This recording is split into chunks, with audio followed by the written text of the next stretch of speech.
Betty White lost the love of her life to cancer and was divorced twice. Bob Hope spent time in war zones and around wounded warriors for 5 decades. George Burns lost his soulmate, who was also his work partner, to a heart attack. And Phyllis Diller outlived 3 of her children, was divorced twice, and then lost her one true love to a stroke. And Laurie Ayers, well, that's me. I lost my mom to cancer when I was a kid. As a teenager, I was homeless, living out of my 1978 green Vega wagon. I survived rape, miscarriage, divorce. I lost the rest of my family to cancer. I said goodbye to 2 of my basset hounds within 10 weeks of each other. And I lost my entire life savings in a Ponzi scheme, which included my children's college funds and all of my retirement investments, to a friend I knew and trusted for years.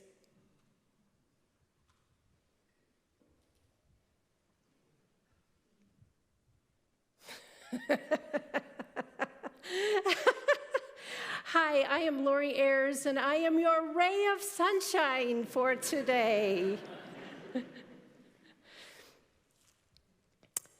Before I continue, let me acknowledge that some of those names may not mean anything to you yet. My promise is that by the time I leave, you will have a new appreciation for these American icons. I'm sharing the secrets to laughter and longevity is told by 4 comedy legends who kept their sense of humor despite adversity and enjoyed long, happy lives. These icons prove that he who laughs lasts. But first, let me tell you about a Norwegian study co-authored by Professor Sven Svevik that looked at the link between a sense of humor and mortality. And the results show that those who found life the funniest were more likely to live longer than those who laughed less.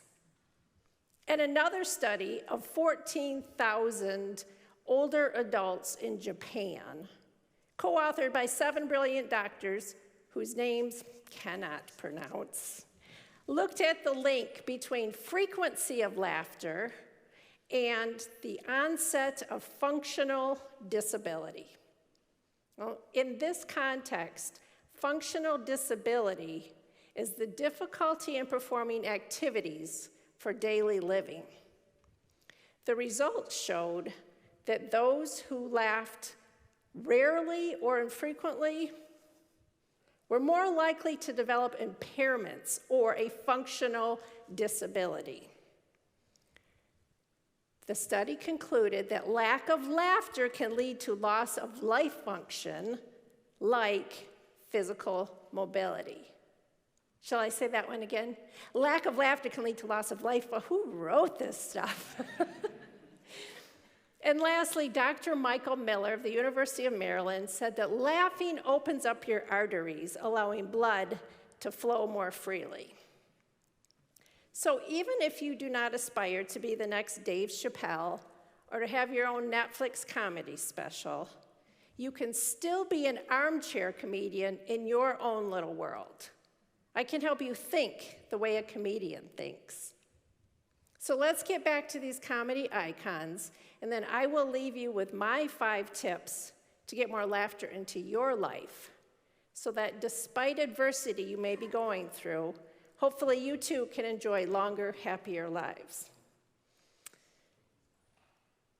Betty White. I had the opportunity to meet her when we were both part of Laugh Fest 2011 in Grand Rapids. She was down to earth. She had this huge infectious smile, and she believed that her sense of humor is what kept her going. Well, that and hot dogs, fries, and vodka. She said, the older you get, honey, the better you get, unless you're a banana. She also believed that you should get 8 hours of beauty sleep a night. 9, if you're ugly. And I am so sorry I looked at you when I said ugly. That's purely coincidence. Honey, 7. You only need 7. You're fine. Betty White left us on New Year's Eve in 2021, just weeks away from her 100th birthday. And Bob Hope was a tireless morale booster, entertaining servicemen from World War II until the Gulf War. He knew that a laugh could transform almost unbearable situations into something bearable, even hopeful. Hopeful? Anyone? Anyone? No? Bob Hope. Okay. Moving right along, Bob said that a sense of humor is good for you. Have you ever heard of a laughing hyena with heartburn? Bob Hope was still doing USO tours when he was in his 90s.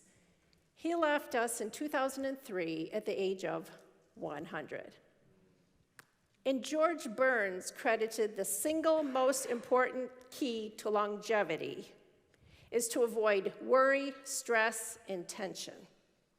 And to do so, he enjoyed martinis and 10 to 15 cigars a day. George said, if you live to be 100, you've got it made. Very few people die past that age. Smart. George Burns left us in 1996 at the age of 100. And Phyllis Diller was the very first female stand-up comedian to achieve worldwide success.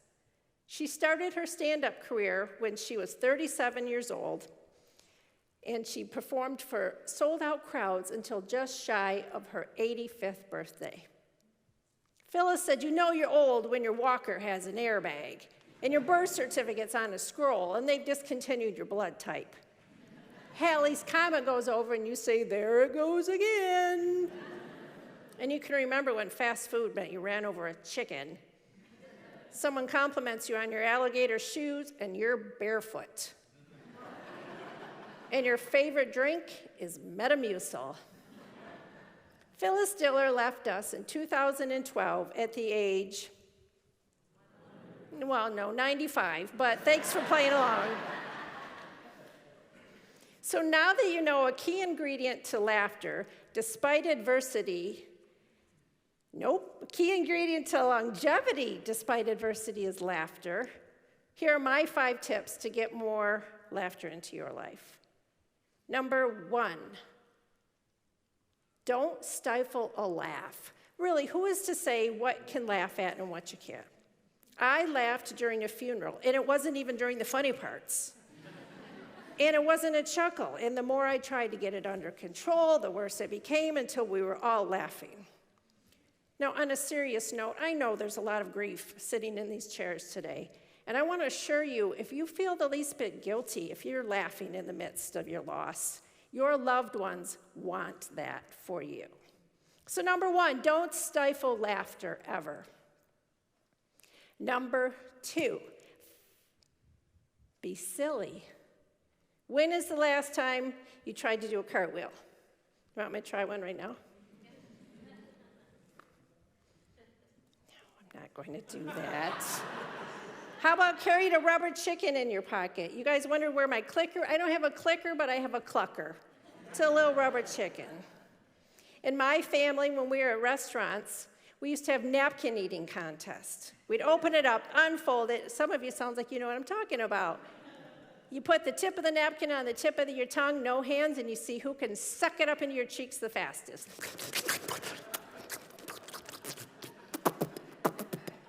Winner, winner, chicken dinner. So number 2, be silly. Number 3, limit your exposure to negative people. They will suck the joy right out of you. It's just too bad they didn't suck fat, too.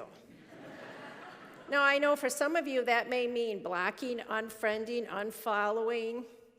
And if you can't limit the exposure, take a page out of Phyllis Diller's book. And she always envisioned herself wearing a white feather cape. That way, when negativity came her way, she refused to accept it, and it just repelled it, just like water off a duck's back. So number 3, limit exposure to negative people. Number 4, find the funny on the internet. There's no shortage of what makes you laugh, whether it's news bloopers or Three Stooges or, like me, the 2009 movie, The Proposal. Some of you seen it. Betty White, Sandra Bullock, Ryan Reynolds, that scene in the woods where they're chanting to the universe, to the windows, to the walls, sweat drips. Let me see you get low, get low, get low. If you haven't seen it, it cracks me up every time. And it's streaming on Hulu, so go check it out tonight. So number 4, find the funny. And then lastly, laugh at yourself. When something embarrassing happens, and it will, if you laugh first, you have just taken an awkward situation and made it funny. For me, that situation was when I was walking down the hallway in the band room, swinging my flute, being cool, looking cute with my skirt on, talking to the bass player.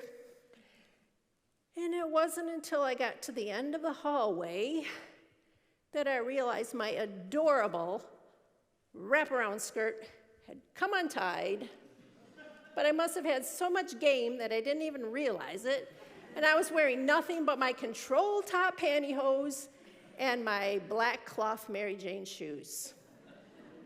Yes, I did that. I sure did. And I think it was at that moment I realized I was destined to be a comedian. And I think I earned class skirt 1984. And, you know, a good TED Talk is like a skirt. It's short enough to keep your interest, but long enough to cover the subject. And now I challenge you to think like a comedian thinks. Go mining for what makes you laugh. Yes, life is hard. Yes, heartbreak is everywhere.